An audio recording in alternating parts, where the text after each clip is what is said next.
welcome back to the 2016 Kespa Cup. We are in Group D, and our final foreigner, Nurchio here, will attempt to get out of group, shooting Galactic Process as his third map, vetoing Frozen Temple.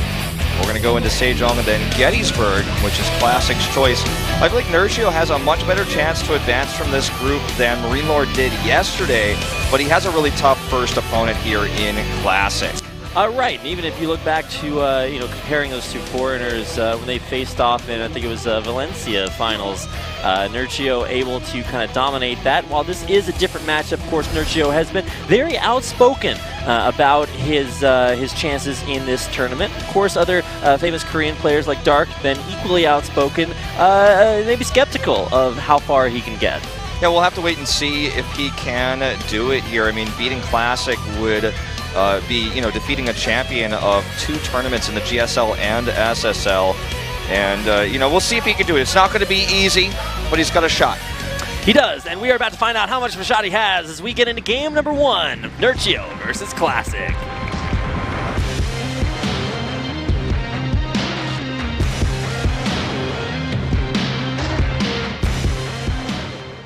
세종과학기지로 떠납니다. Don't bring forgiveness, and I'm gonna hunt you down.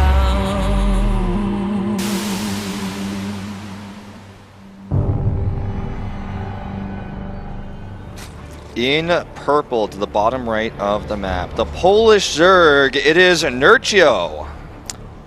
There he is, playing for, of course, Euronics Gaming, and in the upper left-hand side of the map, this is the green Protoss once again, but this time it is Classic, playing, of course, for SK Telecom T1. So here we go. We finally get a chance to watch Nurchio hard at work, natural, unblocked by any incredibly early probe. Scout coming in for Classic to see that there is absolutely nothing going on in the main, and I'm actually super excited for this matchup. Seeing more international tournaments is incredibly exciting for me, so really anxious to see how Nurchio is going to perform. Yeah, same here. I think this is, a lot of people are tuning in tonight to see just how well this foreign pro is beginning to get top results for 3 years, really, in Europe. He's been playing since WCS EU in 2013 when that was created, and had some good performances against Korean players before the region lock as well. So his touted as one of the best foreigners. People have called him the spiritual successor to Idra because of his outspoken nature. But he's a guy who actually posts frequently on forums, will give his honest opinion about the game, and is, definitely as someone who wants to give a good showing here, has already said in interviews several times that foreigners are better these days. They are looking stronger. And already in this first game, he is taking the third base instead of his natural to throw Classic's probes cut off and to not allow him to block, as we saw Trap do yesterday against Solar. And it wouldn't be just any block, it'd be an Artur block. That's how you say this. And we'll get to see exactly what the builds are starting out here. It does look like we're having speed come out just now.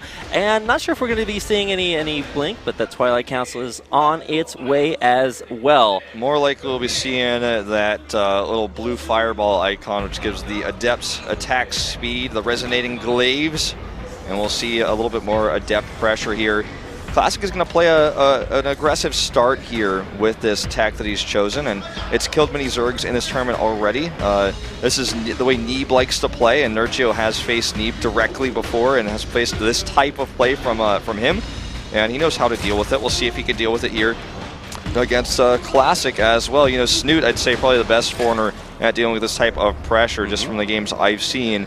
But Nurchio obviously knows how to play against it as well, and has been in Korea practicing on the Korean ladder, and in fact, had a higher record yesterday on GM than Maru.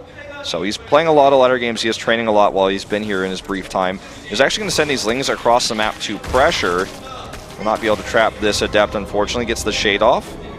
Yeah, forces it to shade back to The natural, and there, of course, is that little blue Kamehameha, the resonating glaives coming up for more depth pressure. Gateways coming down, both players really starting to get into the swing of things. Roach Warren halfway completed as Nurchio techs up to lair. Yep, just going to get that Roach Warren with a quick lair here. Could be looking to put on some pressure with Roaches after, you know, he gets that out. Could add some Ravagers into the mix.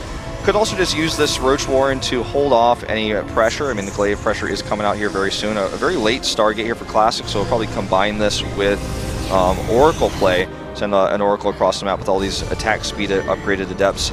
The Roaches will help defend against this, and then he could just transition to Lurkers. He's playing this very drone light as well. 39 drones. He's got less drones than the Protoss has probes. The Zerglings were like really scared there for a second. And then all the Adepts disappeared. Like, oh, okay, I guess we're okay. So they're still going to be there, soft containing that third from coming up. But this early Adept pressure with Resonating Glaives now completed might, create a few waves out there for Nurchio to have to. Yeah, well, Nurchio is going to see this late Stargate here, but he's not going to know it's 2 Stargates, in fact. Splitting these Adepts into 2 different locations here now, shading into the third base. Only getting 4 drones, but still it is quite significant. These drones will have to be evacuated. There's no Roaches here because he only has 3 Lings. You know, he's relying on these Roaches alone. Okay, here come the Lings. They pop up. They're going to trap these Adepts. This is kind of a problem here for Classic. He's going to lose some Adepts. He's actually going to lose most, if not all of these guys. It looks like a couple will survive.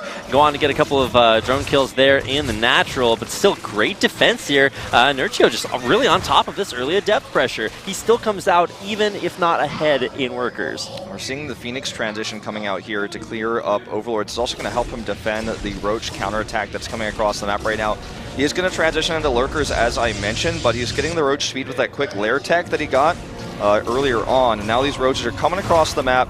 These Adepts with attack speed will help clear that up, and he also has these Phoenixes to lift, but he does not, if I'm not mistaken, have a robotics facility, so that will not allow him to get, he's not going to have the opportunity to make Immortals to help hold this off. So this could actually force a cancel. I mean, this is a lot of Roaches here. I don't know if he'll be able to kill them quickly enough, and he also doesn't know they're coming. Yeah, and it always feels bad to lift Roaches and try to kill them with Phoenixes just because they actually do just have so many hit points that it takes a while for that to happen. So maybe not even going for the cancel, just trying to pick off a few units here at the front. Might be worth it to try to take a few of those out, but now he will move back to that third base and look for the cancel. But here come those Phoenix to see if they can stop it. He's going to go for the pylons first to stop overcharges here. You can see with the base armor these Roaches have, it gets applied twice. This Phoenix is fired twice, and they can't kill these Roaches very quickly, but they're buying enough time for him to warp in additional units. Had he gone directly for the third base, perhaps he could have forced the cancel, but because he decided to attack the natural instead, he killed a few Adepts, but Classic now has enough units to push this away. That's fine, though. This is not all in by Nurchio. He found some damage. He's transitioning back at home to Lurkers, and in fact, first of all, Hydras with the +1 range, and even Hydra range coming out. +1 range and Hydra range simultaneously.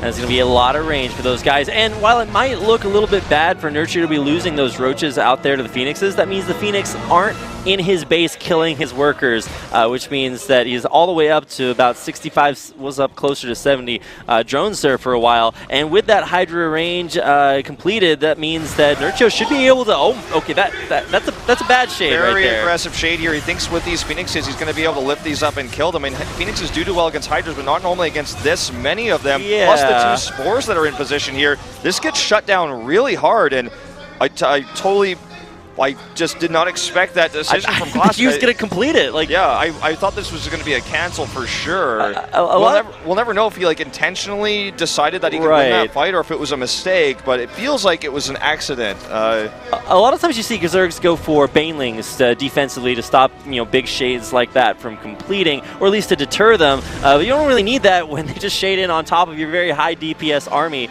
And like you were mentioning, if the Hydras get lifted by actually so many Phoenixes out there, then less effective. That's just not what happened. Yeah, also the spores that Nurchio smartly put down here because he knew this attack was going to happen was very smart and allowed him to defend this. Classic may have committed to more lifts if those spores were not there, but he had to make the decision to run away while the spores were in fact in position. Hydra's over here a little bit out of position to defend the Phoenix harass here, so kills 2 drones and nearly gets an Overlord.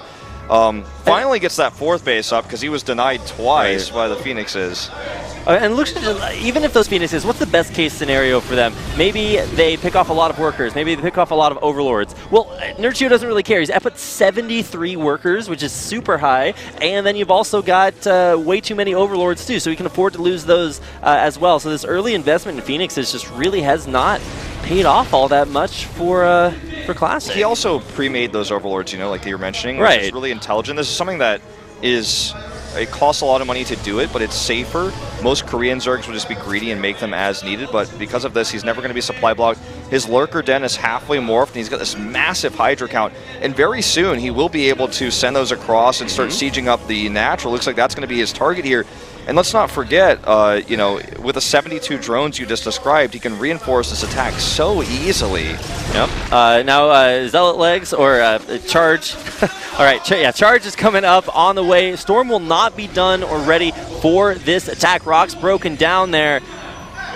Okay, he may just fight without Lurkers. He has such a large Hydra count here, and he can work against these buildings. If he kills these robots, it's a big problem. These Templar do not have Storm yet, and they almost die.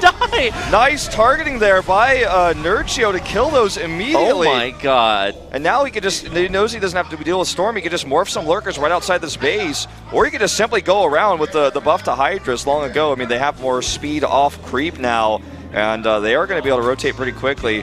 He does decide to try to fight these Phoenixes, though, which is going to buy Classic more time for that flies Storm. right over those Hydras, and he's going to wind up losing at least a couple of those Phoenixes. Does pick off some Hydra reinforcements, so that will at least pull Nurchio back to his own side of the map. I'm not even sure if this was really necessary for Nurchio to send all those Hydras back. It's buying him time to have energy on, it looks like at least 2 Templar, maybe 3 Templar there.